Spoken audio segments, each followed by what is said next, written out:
A bit more now that we can. So my name is Sally Horner and I'm a solution-focused hypnotherapist and psychotherapist. Today I wanted to talk to you a little bit about the importance of human connection, what happens when we are connected with those around us, and what can go wrong when we're not connected, when we're missing those connections. And the first thing I suppose that struck me about this connection is that how instinctive it is. When we're born into this world, we are instinctively looking to connect with those around us, particularly our mothers.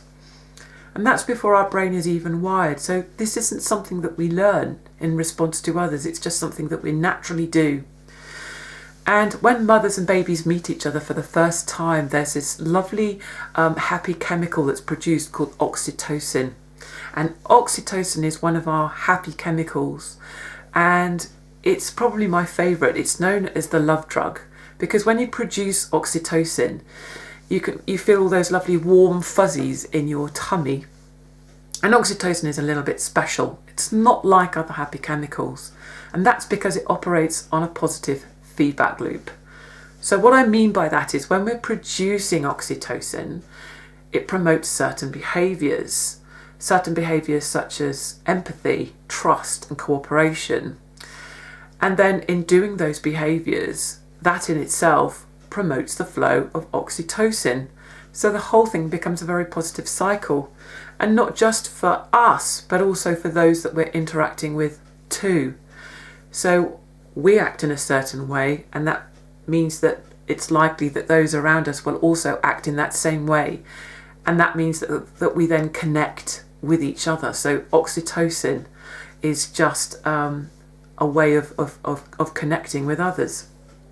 And oxytocin is an interesting chemical because it produces certain things within us. So when we've got a flow of oxytocin, the chances are that we're going to feel calmer. And you can see that with babies that come into the world. They're born, it's quite a traumatic experience and they're crying, but once they're put in the arms of their mother, then the crying stops and they calm down. And it works actually for us as adults. You can get oxytocin from stroking a fur baby. If you've got a dog or a cat and you stroke them for long enough, then actually that in itself produces a lovely flow of oxytocin. I remember when I was a student in Bristol and I hated going to the dentist, so I actually used to avoid it as much as I could get away with. And one day I absolutely couldn't because I had really bad toothache. And sitting in the waiting room, there was this lovely cat. You probably wouldn't be allowed to do that nowadays, but this cat used to come and sit in your lap. And I just remember stroking it and feeling a lot calmer. Thinking, what a brilliant idea to have a cat in a waiting room. So oxytocin is very, very calming. And they even say actually that if you're not feeling calm, then even just imagining someone that you feel close to in your mind and imagine having a conversation with them is also quite calming.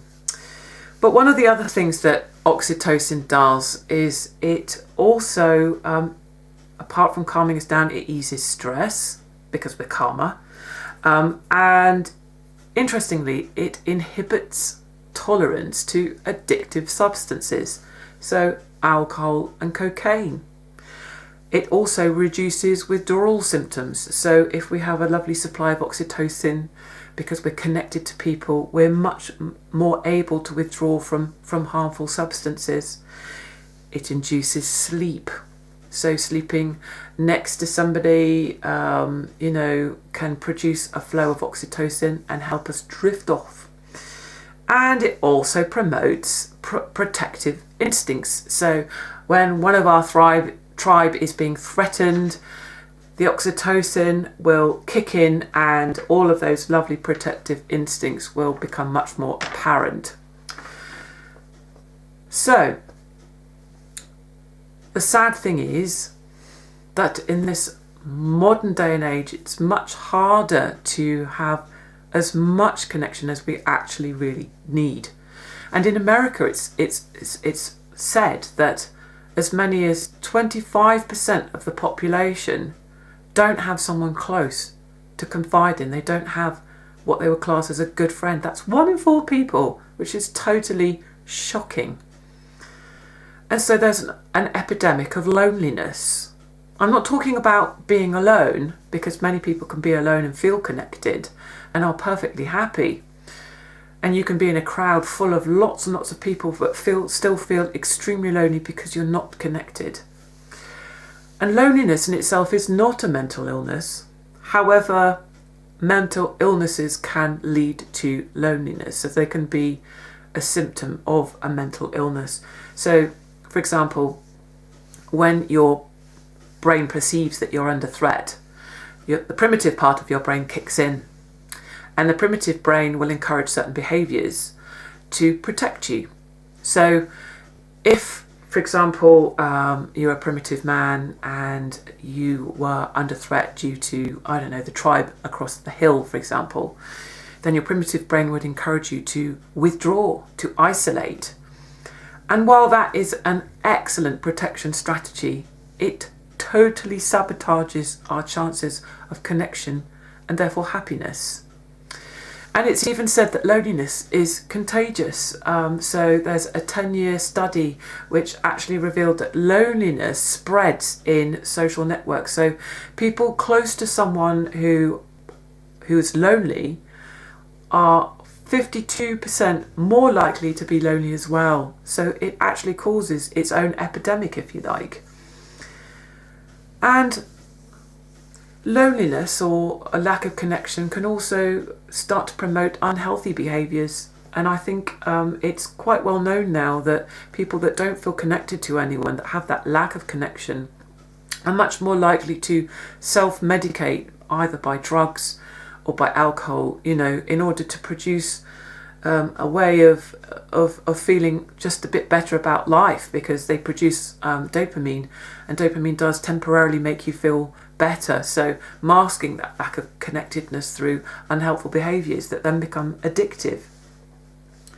So, and there are many reasons why we can feel lonely, aren't there? I mean, the obvious ones are bereavement, losing someone close to you, is the most lonely thing in the world, or, maybe breaking up from a significant relationship. Retiring, people retire from jobs and they lose connection to those around, and that sense of purpose and self-worth, which is often, interlinked with the job that you might be doing. Moving to a new area where you don't know people, or those transition times, children starting a new school, or young adults going to university where you don't know anyone, being a single parent, alone with your child can be a very, very lonely experience, and maybe you've got no family around you. Or maybe you have a disability that, you've been discriminated over, or some other way in which you've been discriminated over, which means that you end up feeling really, really lonely. And I think those in coercive relationships will also, feel lonely, because the perpetrator will often want to isolate their partner to sort of stop that connection with others in order to gain more control. So there are loads and loads of reasons why we feel lonely that lead to unhelpful behaviours. And you think about teenagers or young adults that have perhaps grown up without connection, and then they might become part of a gang in order to feel a sense of belonging. And young people that are lonely are much more vulnerable to be groomed, or to become part of gangs that want to use them in some way for, like county line spreading of drugs and all those sorts of things. So loneliness is actually a really negative experience, not just for the person who is lonely, but even for society in general. So a healthy life, it shouldn't just be about diet and exercise, should it? It should also include connection. It should include the possibility for connection with others, because there are so many benefits to connecting. So if we're connected, we generally have better blood pressure. It's not as high. It reduces stress.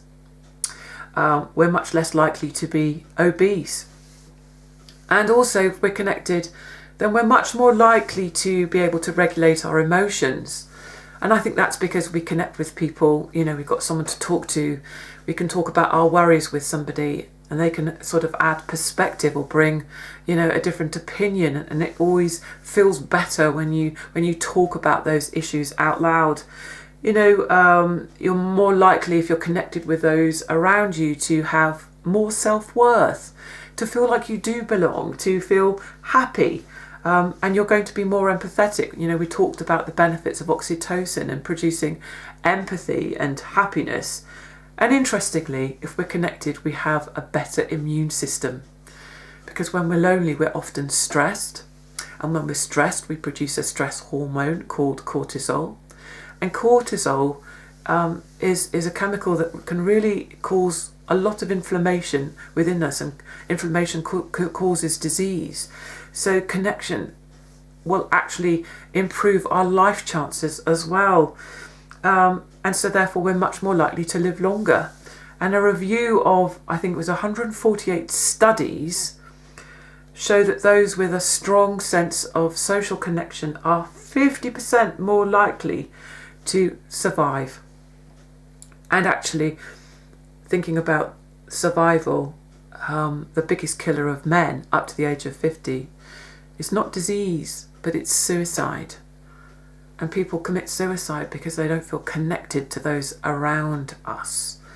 So actually, how important is social connection? So important. And Brené Brown, I'm just going to read you a quote that I noticed on the internet. She says, a deep sense of love and belonging is an irresistible need of all people. We are biologically and cognitively and spiritually and physically wired to love, to be loved, and to belong. We think the road to happiness comes from the right look, from the big car or house, from possessions or from fame. But in reality, it is in connection to belong, to be accepted, and to be loved. And I thought those were such powerful words.